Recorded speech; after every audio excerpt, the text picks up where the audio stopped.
এই টমেটো গাছ দেখছেন? আগে দেখেন তারপর বলছি। একটা গাছই এত ফলন কিভাবে সম্ভব?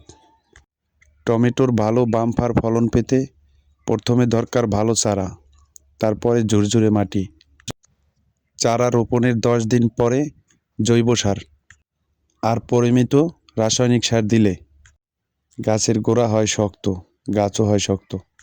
ফুল আসার সময় নিয়মিত পানি আর পাতায় হালকা পুষ্টি স্প্রে করলে একটা ফলও আর ঝরে পড়বে না। ঠিক পরিচর্যায় একটা গাছ থেকেই আপনি 12 থেকে 14 কেজি টমেটো পেতে পারেন। এটাই তার উদাহরণ। আপনি দেখেন, আপনার চোখের সামনে এগুলো দেখছেন, এটাই তার উদাহরণ। আপনিও চাইলে এরকম বাম্পার ফলন পেতে পারেন। সঠিক নিয়মে চাষ করলেই সম্ভব। ভিডিওটি দেখে আপনার যদি ভালো লাগে একটা লাইক দিয়ে উৎসাহ দিবেন আর চ্যানেলটি অবশ্যই সাবস্ক্রাইব করে দিবেন। ধন্যবাদ। আসসালামু আলাইকুম।